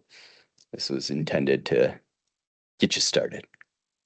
Yeah, so if the understanding is that this is a fairly casual thing and that, we haven't had time to go home and really consider our priorities deeply, if this is a very casual thing and we'll just understand it as a casual thing, then I guess I'm happy to proceed and yeah. Subject to. Yeah, I'm being open-minded, and we'll do this and see what we see. If I could add, Yes. no final decisions or anything Yeah. being made today, but just intended to help frame your thinking heading into June, where we would ask for the committee to have those discussions about prioritization and identifying service levels that they would like to see. Does that help? We're not trying to rush you into anything, but I understand it's a lot to get through in one meeting too. I want to speak. There was a comment about like the funding, and yeah, there's so many factors that go into all of these programs, and we are intentionally leaving the financial component out of this to help you. Let's really look at these services and what they provide and what you want them, where you want them to be. Right. In the end, as we went through that whole program, that slideshow and all of the services from UW Extension, we identified them at a better level. We're really looking at saying this is where we expect this service, that level that we want this service to be provided at. That's that in the long term, that's what this committee is going to do, is to say, you're at the better level, we want you at the basic here, we want you at the best here, or where do you want us to be? And I say that's giving management, the department heads, myself, Jenna, license to not be the best. So we look at our department heads, and Kristen mentioned it. What do you want? They want to be the best. That if and we don't want department heads that don't want to provide the best service.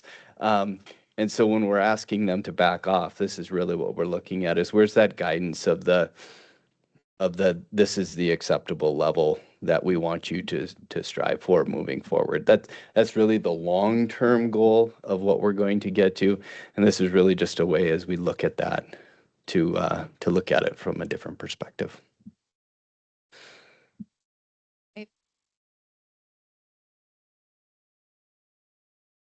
You can vote. What's that? You can go vote. So you have 5 quarters. You can go over there. Each of these are associated with the bucket. And then we'll kind of tally the votes at the end, talk about it, and then includes. See, it's like a raffle. It's like a raffle. If you want to win the Yeti, you can put all your raffle tickets in one bucket, or you can spread them out.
Chair Bauer, did you receive the presentation I shared?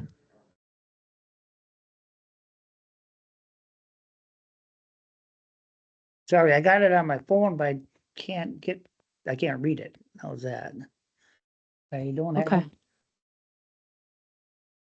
Okay. Kind of small, and I'm gonna blow it up, but it just doesn't seem to work.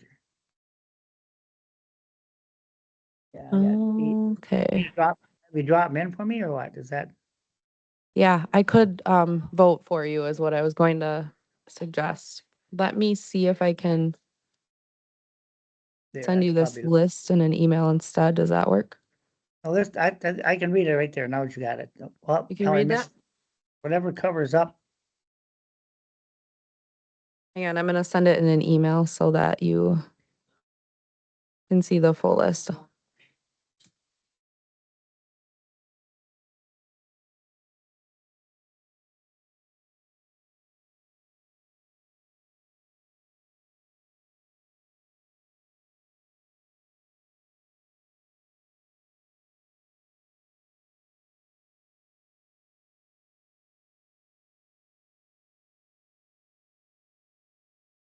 Okay, I just hit send.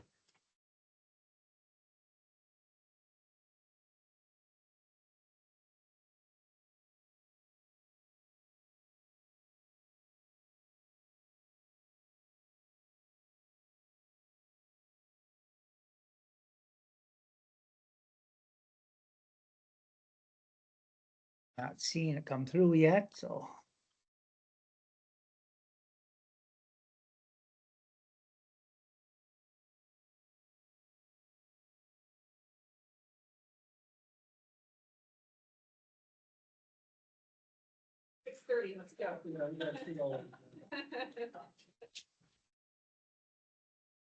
All right, so it looks like Dan is tallying the results.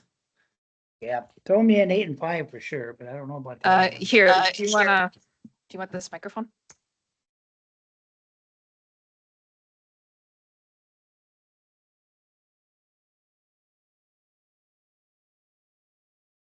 Okay. So,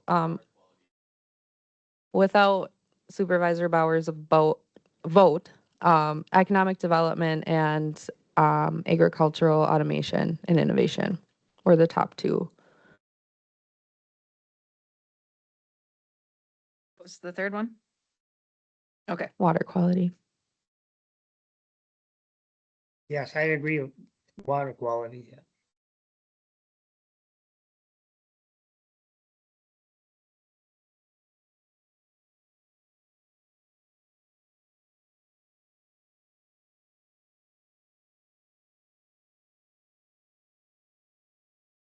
So this isn't intended to kind of give you an, sorry, yep.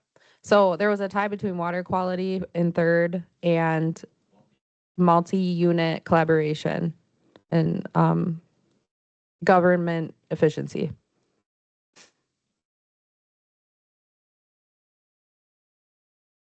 Are there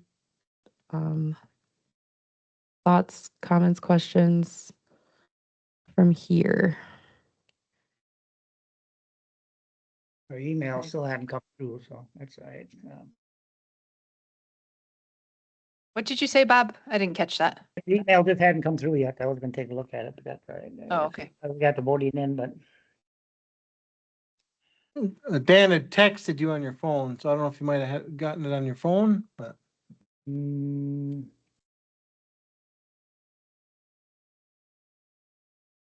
Okay, yeah, that might help. Okay. All right. Good. I guess just as feedback on the activity, something I would have appreciated would have been getting that list of the SWOT analysis ahead of time, or whatever, these 9 categories, just so I could think about it ahead of time. And pretty much all of this, it would have been nice to be able to read it and prepare in advance. So otherwise, appreciate the food for thought. Are there other comments? Okay. All right. So I think we are done with that. Good. Moving on to item 7A, consideration of actions to be taken by the Community Resources and Tourism Committee, none. 8, reports, resolutions, and ordinances to the County Board from the Community Resources and Tourism Committee. A, petition to request a change to the FCC television market area for Dunn County. Looks like Dan is here to speak on that. Yeah, Supervisor Bauer could as well, but we received a request via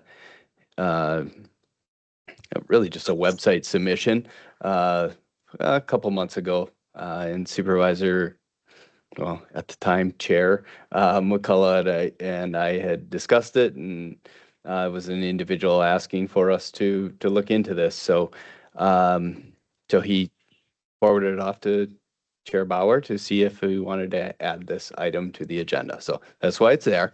So as you kind of read through that resolution, it does what it kind of sounds like. As you may be familiar, we are not in the Eau Claire TV market here in Dunn County. We are in the Minneapolis TV market, which means our local channels are from the cities. That has lots of impacts. We can counties are one of the entities that are able to petition the FCC to change the local stations for satellite, call them, I forget the terminology they use, but it would be satellite providers, satellite TV providers. The ground source cable providers, we cannot make that. There is no petition process for that. The FCC determines those. I shouldn't say that. I believe the agencies or the entities themselves can. I also do. I believe the local hardwire cable providers in the area do provide both Eau Claire and Minneapolis channels. So that's something that they're allowed to do. But satellite providers do not. Streaming services are not subject to any of there's a these like must carry regulations. I can't remember the exact terminology with the FCC that requires these local cable providers and satellite providers to provide local stations. The streaming services, your YouTube TV, Hulu Live TV, they are not subject to any of those rules. They can do whatever they want. So they're providing local channels out of the, call it the goodness of their heart. So specifically, this request would be to put together the information to make a petition to the FCC to change our local stations for satellite providers. So that is kind of the basics. Are there any questions? Was there a website or something that we can look at or not? That's what was given to Chairman McCulloch, was a website? No, it was just it was an individual who filled out an online form that said, can the county request a change for this and provided it. So it was a citizen request. Okay. That came to us. Thank you. That started this. I did check with the Wisconsin Broadcasting, and they had said, well, if you use an antenna, which I have here, I can get like 50, 60 channels with that. And I do get Hulu and all those others with that. So it is an alternative, but I would think the cable would be a better idea.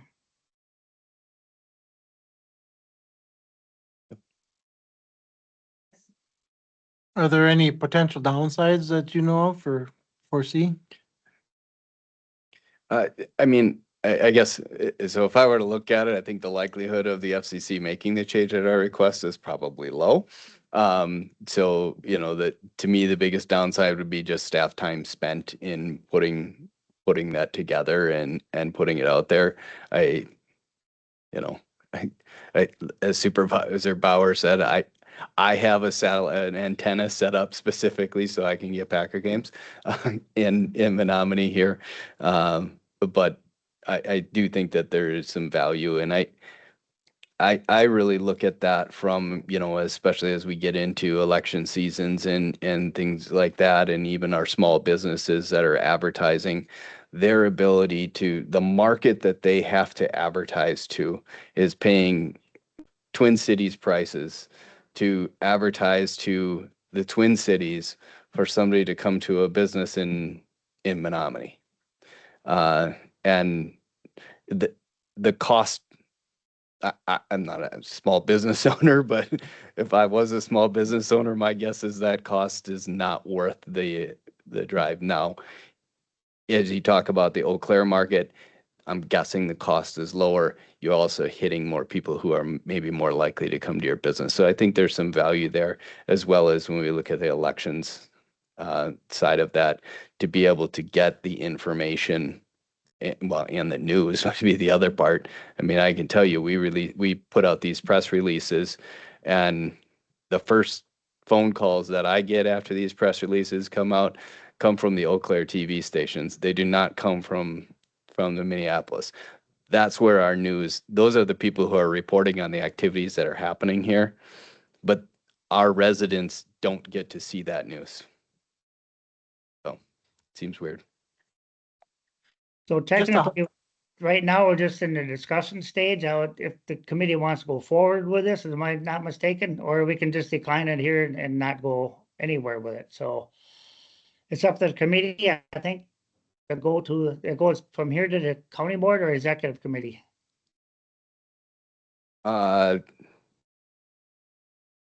It's to the full board. Sorry. So you guys can decide, I guess. Yes, go ahead. I guess that was my question, just housekeeping. Is this an action item where we vote and give direction, or is it a discussion item? Or how's it set up on the agenda? I'm not 100% in tune with how the committee structures work, I think. So I don't know if everything that's sent to the county board is voted on by the committee, or if it just moves to the committee, or what that structure looks like. So- Yeah. So I'll explain a little bit of that. So as you look at the agenda, there will be two sections in the agenda. And one will be actions to be taken by the committee, and one will be actions to be taken by the committee and forwarded to the county board. So there's two sections there. And I believe this one is to the full board, right? Yeah. And so what would happen if this resolution is approved by this committee? It would go forward. The executive committee reviews all of them, but it's actually an action item on their agenda, whether they would have the authority to not move it forward or not. The action item, it is, I have never seen the executive committee not put something forward to the county board.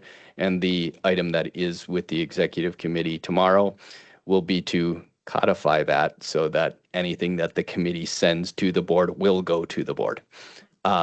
So ultimately it would go to the executive committee where they will review and discuss it, and then it will go to the county board for a final vote.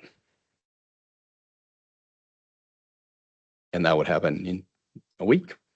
I guess for me, this makes sense to move forward with because, I mean, geographically, Dunn County is way closer to Eau Claire and La Crosse. And I think the sum of that distance combined is probably still closer than the Twin Cities is and eastern Minnesota, which I'm sure is where that area services primarily geographically. So I guess I would like to make the motion to recommend this to the county board as written.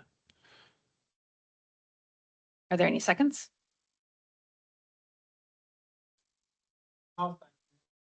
I still have a question. On here, it says consideration of actions to be taken by the committee. It doesn't say forwarded to the board. No, it's the next item 8. We're on 8A. Oh, Super. there you go. Sorry about that. To the county board from the committee. Gotcha. Sorry about that. So, All right. no, I don't see any downside. I will second the motion. Okay, so we have a motion and a second. Any further discussion?